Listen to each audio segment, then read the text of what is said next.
Hey guys, I'm Jackie Brubaker, your host of That Girl, the podcast. I'm an author, performer, 2-time Emmy Award winner, human relationship specialist, and founder of the wellness website loveyouevenmore.com.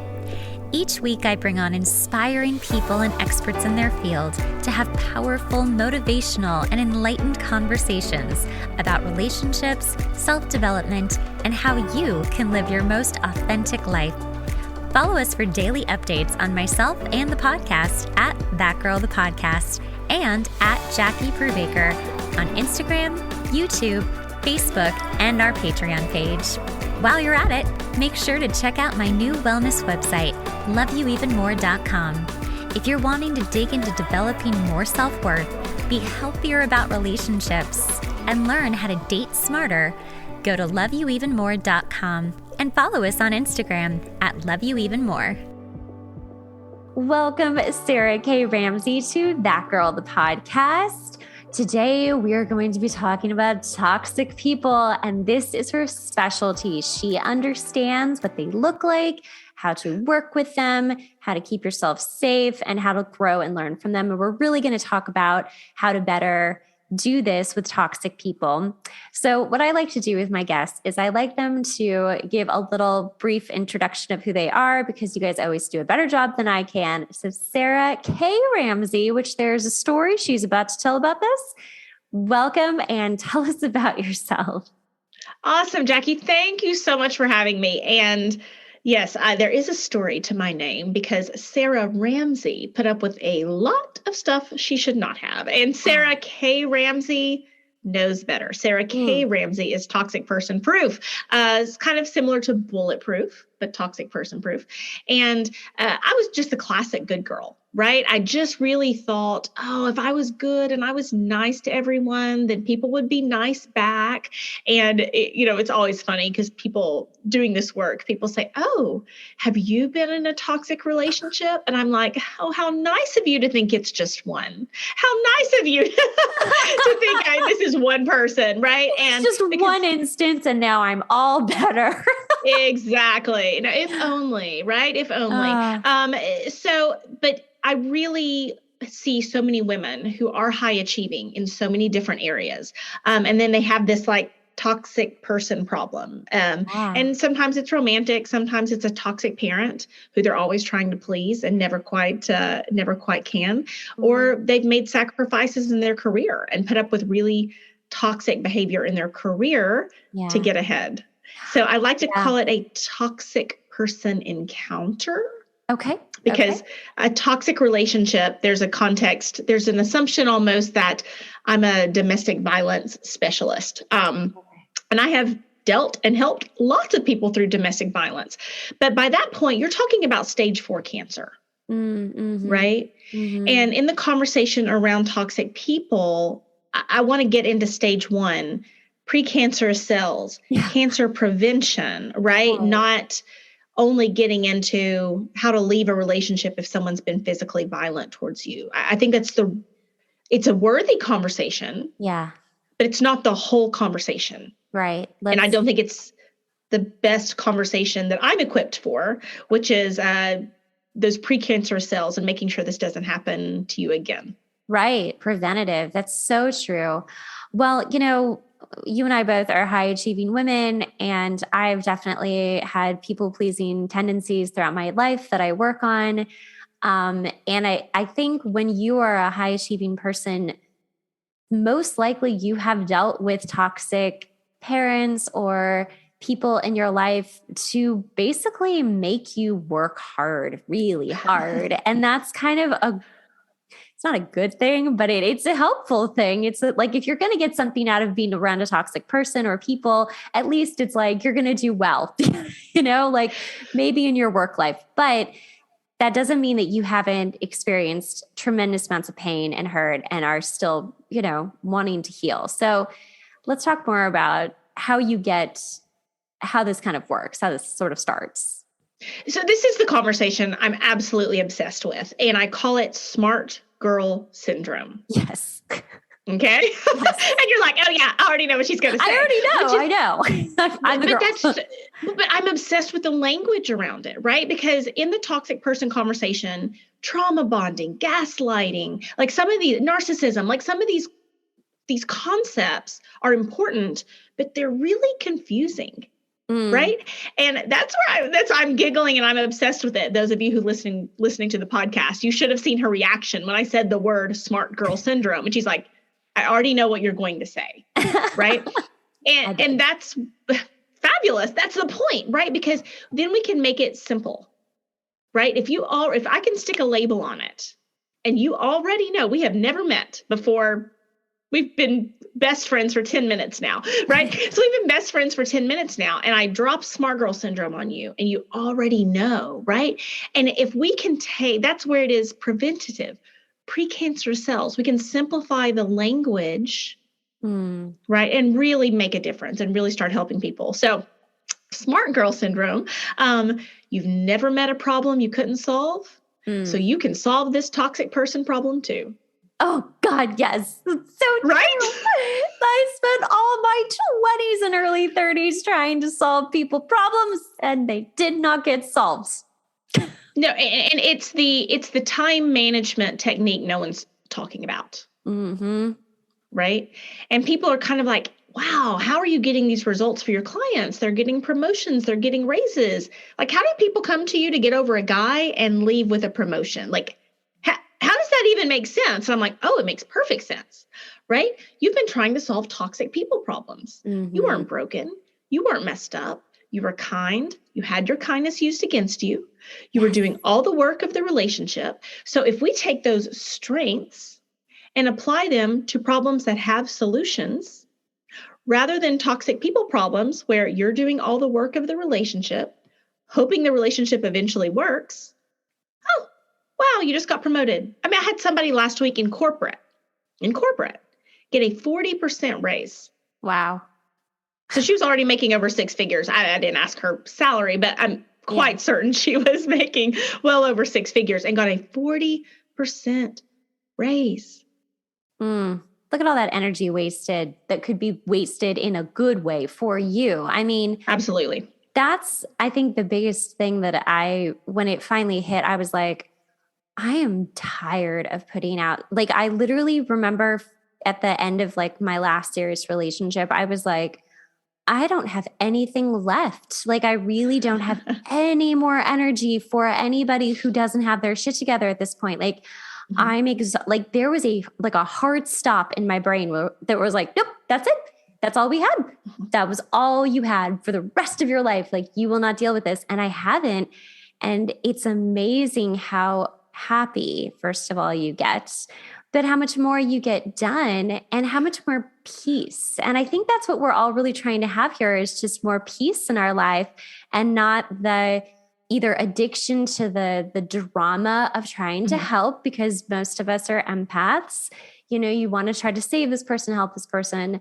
But, you know, just really being able to save yourself and be like, I'm going to give all that energy to me and see the 40% raise of, you know, this client you just have. It's amazing. But it's so consistent because of this system, right? So I believe in high performance healing. I believe in it. I think that there are such things as codependency, for sure. I think there's toxic people with other toxic people, right? But when you can collect these powerhouses of women who it's like, okay, when you needed to get better and pass calculus, what did you do? You worked harder, you put in extra time, you thought about it a lot, you figured out a new strategy, and then you got an A in calculus. And I've heard this story 1,000 times. For me, it was being a piano player, right? So I had took lessons since I was 6 years old. I was in my undergrad. I was a piano performance major. I didn't start out playing Beethoven. No. Right? Of course not. But I worked and I worked. And then all throughout high school, I was putting 2 hours a day in at the piano. When everybody else was, I don't know what they were doing. I was like putting in my time on the piano bench, and I got better and I got better and I got better. And when I apply that to writing a book or running a business or narrowing down my sales funnel or whatever it is as an entrepreneur, dynamite results. Right. Amazing. If you put all that work into a person who is wanting you to do the work anyway, you keep running into a dead end. And that's where you ended up like, I have nothing left. Mm-hmm. Okay. So what is the strategy? How do women, if they have reached their end, they're just like, oh my gosh, I can't do this anymore. Or even like, maybe there's like a small percentage. They're like, well, maybe I'll just give a little less, but I'm still going to try to work on this person. What is your suggestion? How do they start to get back on track for them? Definitely read my book. Tell people your book. Tell people your book. Yes, not to be whatever about my stuff, but the Toxic Person Proof book. Okay, so the reason I said that is there were hundreds of women surveyed on what talked you into ignoring that behavior.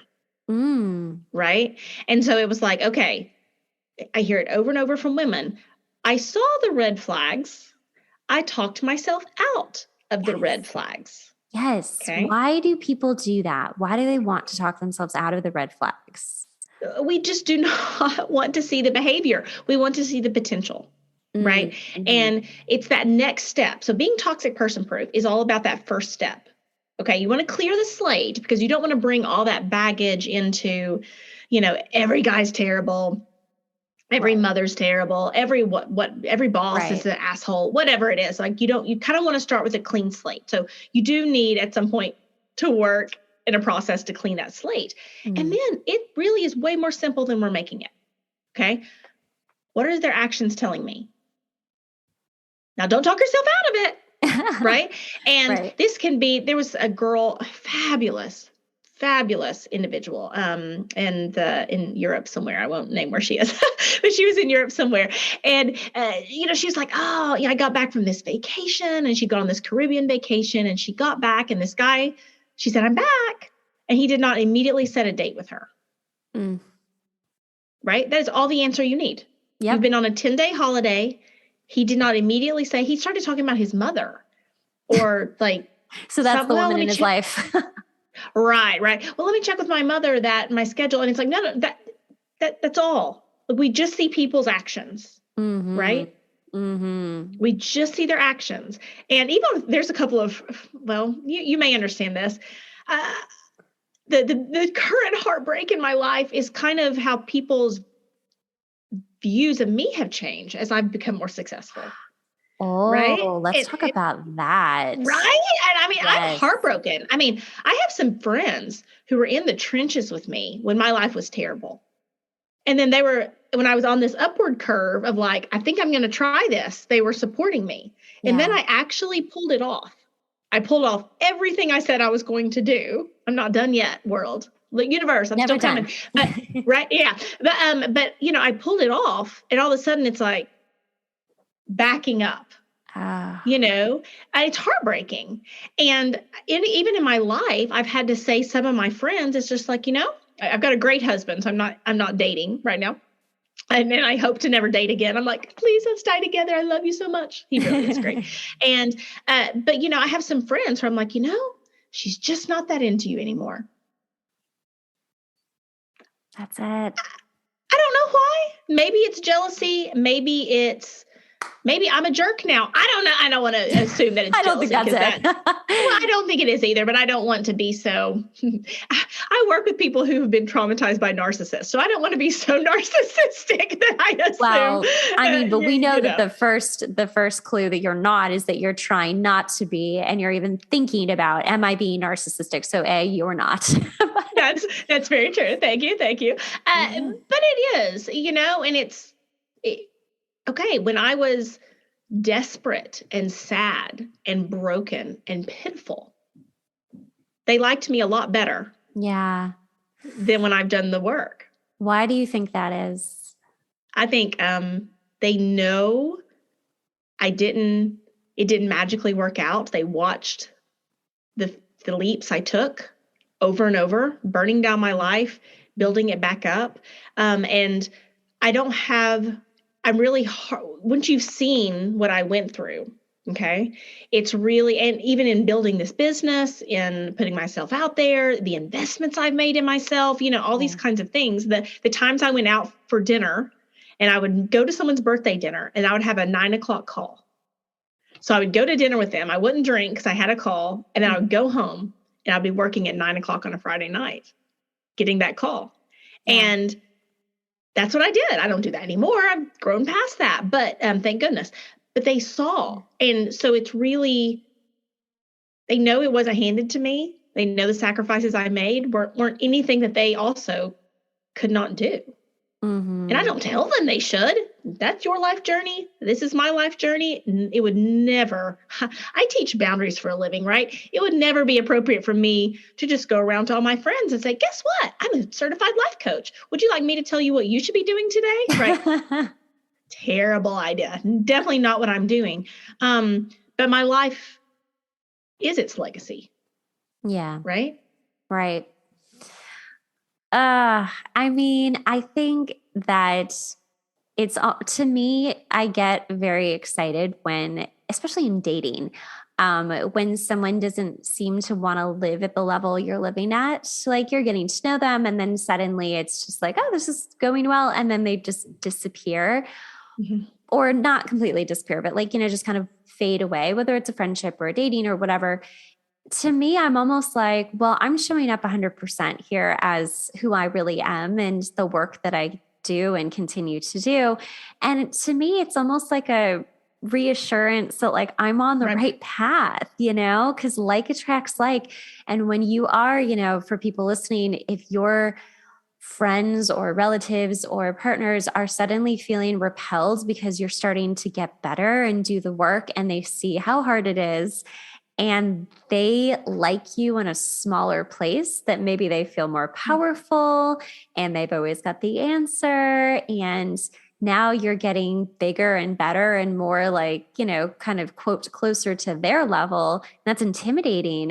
Again, that's not a person that you need in your life. Like they are giving you a gift, like let them go. And I think too, if you're still kind of in the beginning stages of, stopping the people pleasing, you can, feel really hurt by something like this. And I know that happened to me years ago now too. I lost like a little friend group that I had had for a long time because they only knew me as this really kind of broken, insecure person.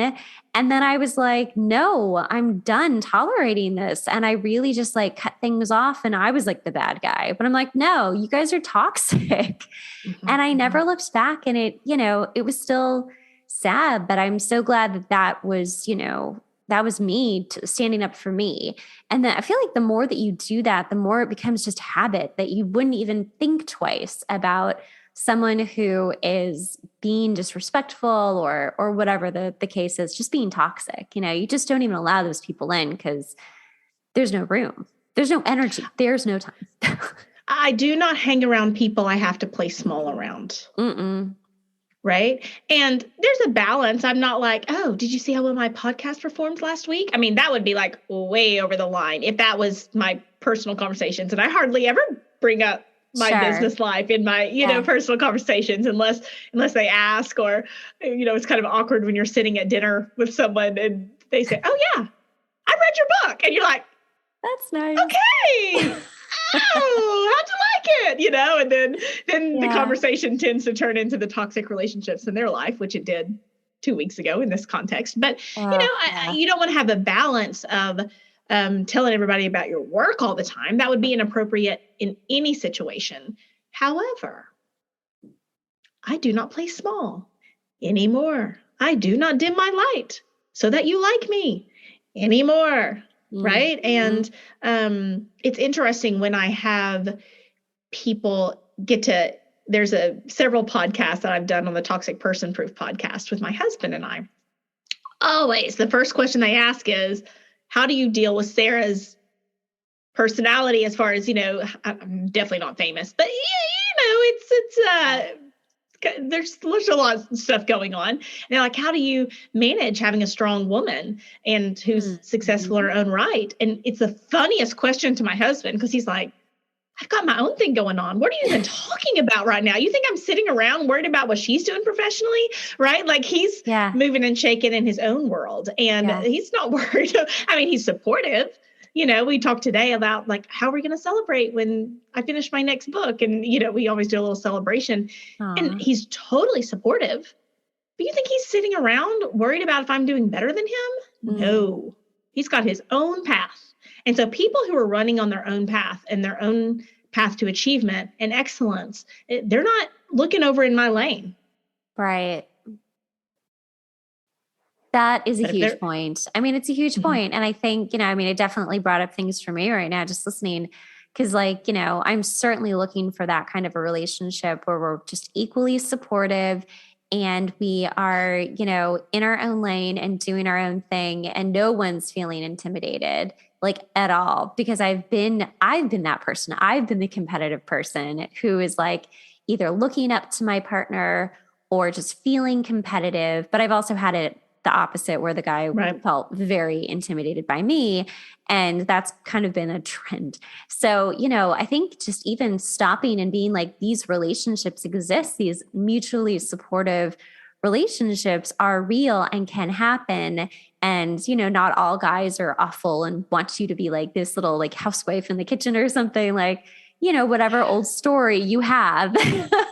Well, I had a friend, a very close friend, and me and my husband had been dating forever. And when he would take me on trips and take me to all these, nice experiences, right? Whether they be, whatever experiences.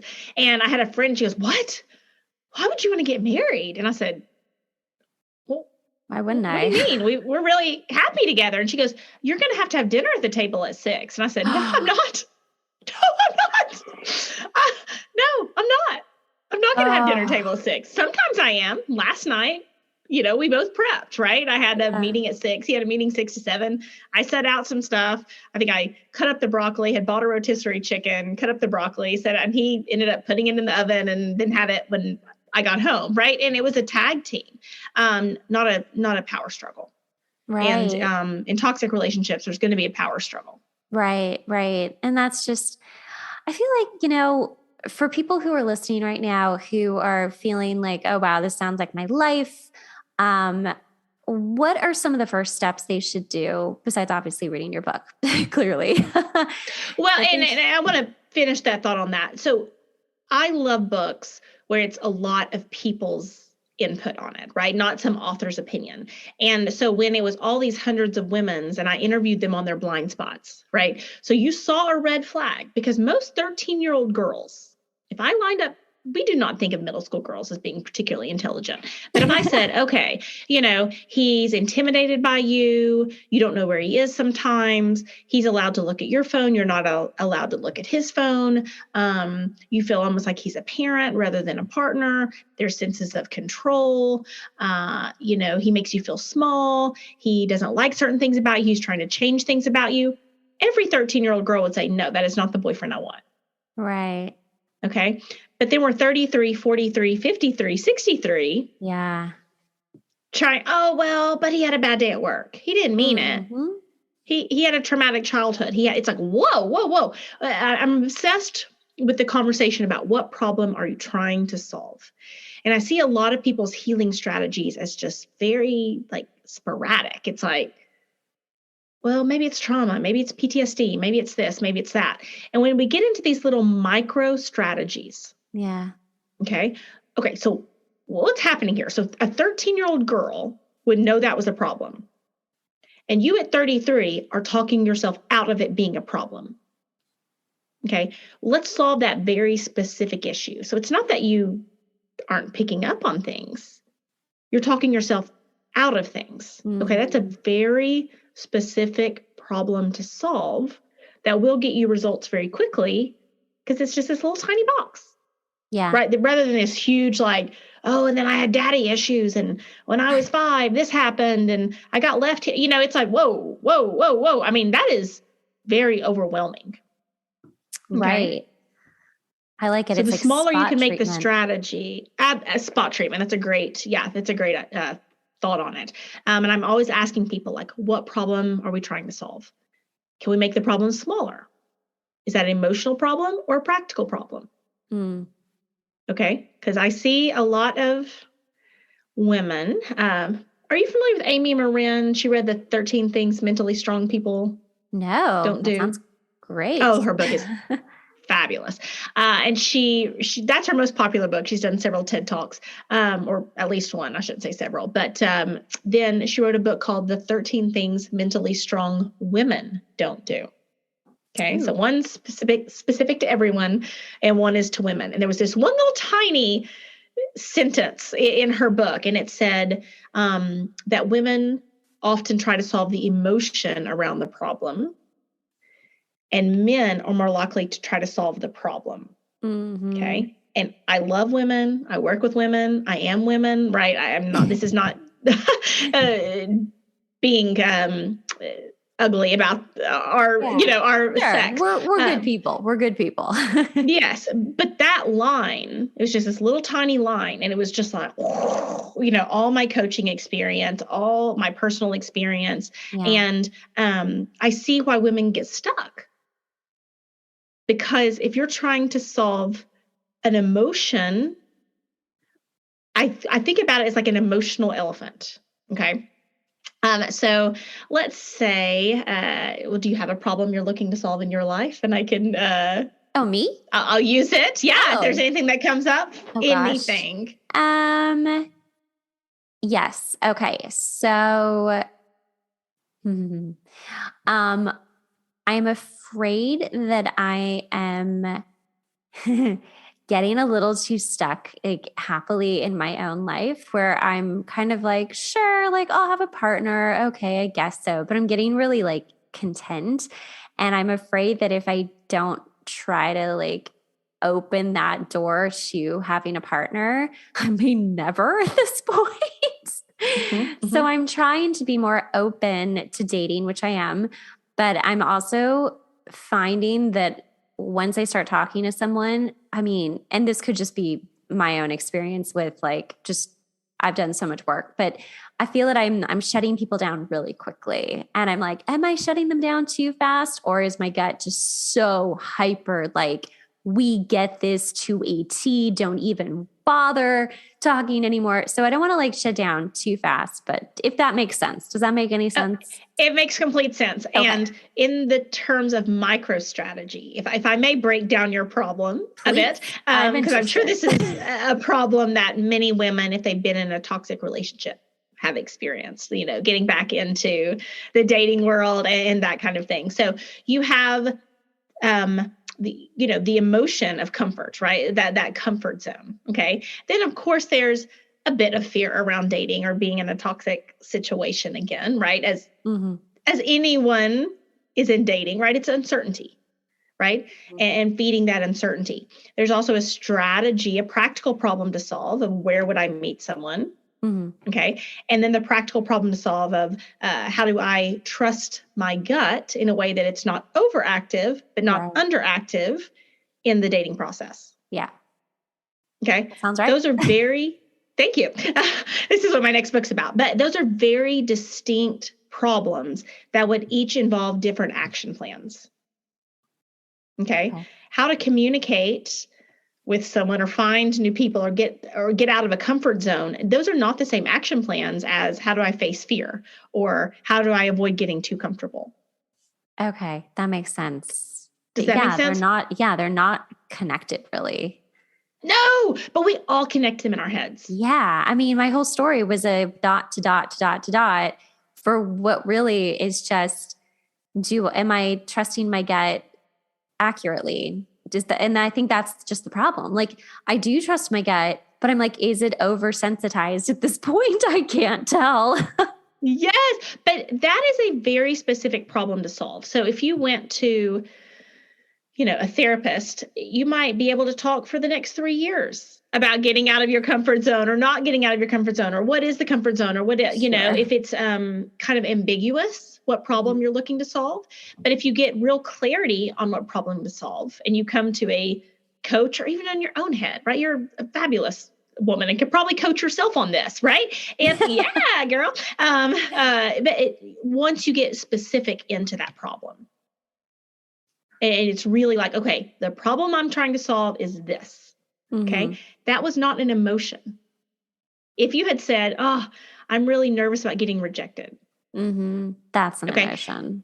Right. That's an emotional elephant. Okay. So what I see is a lot of women specifically feeding those emotional elephants. Like, why do you think I'm afraid of being rejected? Why do you think it's scary? Do you think something happened in my childhood that, made me have rejection issues? And then do you also know that I'm like kind of broken because I'll never be good enough because I was in this toxic relationship? And then it's just like this elephant gets like, whoa, it's Right. so big. And emotional intelligence is super popular right now and amazing. We want to have emotional intelligence, okay? But I'm a bit concerned that within emotional intelligence, we're kind of stopping in being able to name our emotions, right? Okay. Yeah. And like labeling our emotions, because sometimes that can mean feeding that emotional elephant and starving what could be a practical problem to solve. Right. Do you think that people are, or let me just say women maybe, are more likely to go head towards the emotional Yes, issue? it's more comfortable. Yeah, right. It's just, it's something naturally we feel and you talked about that earlier. So when it is a practical thing, do you think that's maybe why women stop? Because it's like, oh, I could solve it and maybe I'm not ready to. Well, let me tell you a story about a lady I was working with. She was in the New York area and she was looking to retire. And so she comes to me, and we've been working together for a while. And she comes to me and she says, I've really been thinking about my ex lately. We were supposed to retire together. We were supposed to have this wonderful life. And I was like, God, what? You're thinking about your ex again? Like, we took care of this a lot. Like, I was like, what? You're like, I thought we worked through this. Oh, absolutely. And I was like, And then this is like a 2-minute conversation. I said, wait, are you thinking about your ex so you can procrastinate on not having to file the paperwork for your retirement? And she was like, ding, ding, ding. Yeah. And it was kind of one of those things like with the smart girl, like even before I was finished talking, she was like, and that's where this work is developed, even with the, toxic people and toxic situations. It's like, well, I need to get better at boundaries. No, you need to get away from the toxic person. Period. Right? Yeah. And better boundaries don't change their personality. But I need to get past my fear. I need to get past people pleasing. I need to get past boundaries. I need to get past this. It turns into these emotional elephants that we actually use to procrastinate. Just doing and it. think about in a toxic relationship. What are all your thoughts about them? Yeah. Right? Yeah. And so then it's more comfortable in this woman's situation. It was more of a habit to try to solve the problem of him than it was to try to solve the other problems in her life. Ugh, ding, ding, ding. Chicken dinner. Oh my gosh. That's right. That's right. It's so scary to actually do what you want, to get what you want, than it is to just stay in the puddle of misery that you're, swimming around in. And oh gosh, that just makes so much sense. That's such a easy yet difficult thing to do. I think if people would just find the practicality of the problem. And if there is something you can do right now, just do it. Literally, just do it. That's how life keeps moving. Otherwise, you will just continue to feel stuck and you will stay around the same partner or people that are toxic and you will continually be their therapist forever. It's just boring. I don't know. That sounds awful. The title of the book is actually Getting Unstuck. It's going to my editor March 7th. So, it's in the final, I have all these test groups going through it, but it's Getting Unstuck and Simple Strategies for Difficult Decisions. And when you can start to separate, here's the emotions, here's the practical problems to solve. How do I focus my energy on the practical problems to solve? Recognize that I'm like, it's almost like a wind, like blowing you into those emotional problems, right? Because we are more comfortable and we can use them as self-sabotage and procrastination and call it emotional health. It's not. Oh man, this is so good. When is your new book coming out? Well, I don't know. I'll have to talk to my PR agent and see when she's going to let me release it. But I will send it to you. And I'm just, it's hard for me to even speak about it without like weeping. Like I literally like start to tear up because I feel like, oh, I've got the cure for cancer. Like, oh my gosh, like this is what's been happening. And it's kind of like flame retardant material or aluminum foil or some of these things that were developed in like wartime, right? And so when people went to war, they had to figure out, I think the microwave was, all these like inventions that happened in the wartime material, in war times. And that's what I feel like within these like really terrible, confusing, toxic relationships, like trying to develop problem-solving strategies for women, that where the consequences, not usually life and death, but it felt life and death to them. Like, am I really uprooting my life? Am I really divorcing my father and my child? Am I really going through a court battle? Am I really breaking up with someone I've given 5 years of my life to? It felt life and death to them. Sure. It felt like a wartime. It was that confusing. Right. And trying to get obsessed with like, how do I make this feel simple? Like, what's happening, and make it simple. So you take away that sense of helplessness. Yeah. Yeah. Because when you're swimming those emotions and all you can see is like an emotional elephant that's probably like pooping on you, right? And you're just like, I can't even see past it, right? And it's so much better when you can get into those micro strategies and those tiny problems. Like, okay, I can do this. And I talk about it going from spaghetti thinking, right? And even as you told me your problem, it was a bit spaghetti. You rebounded very quickly. Yeah. Right. But it was like, because that's what we're used to doing. And we go to therapy and we spend an hour kind of spaghettiing. Right. And that's what we think we're supposed to do. We think that's our only option. And really taking it from what I call spaghetti to waffles, which is just this one little tiny problem. Okay. Is it a communication problem? Is it a legal problem? Is it a client acquisition problem? Is it a toxic person problem? Right? Whatever it is, these little tiny waffles that make up these micro strategies that really allow women to get unstuck. Oh, I love this. I love this so much. This conversation, I feel, is so important. And you're the best. Like, I love what you're doing. I'm going to read your first book. It sounds so good. Thank you. Book sounds so good. Tell people how they can find you.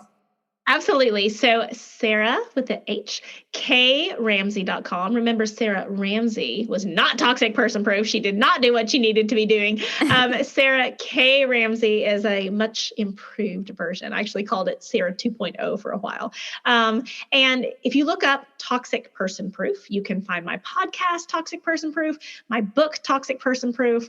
I do read the audiobook. I do try to be funny. It's such a dark, sad place to live in. And so I joke that if Tina Fey's Bossy Pants met the sociopath next door and they had a baby, like that would be the Toxic Person Proof book. So I do try.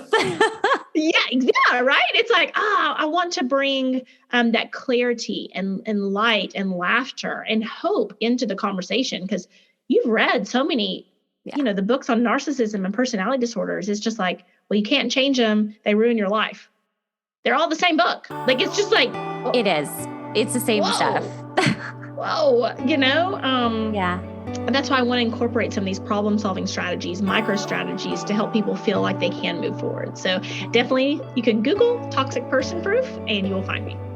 I love it. Sarah K. Ramsey, you're the best. Thank you so much. You need to come back on. We'll just keep talking about toxic stuff. We'll talk about your new book. When it finally comes out, you just let me know. We'll talk about that. I will do it. It should be this year. Thank you so much. Thank you so much.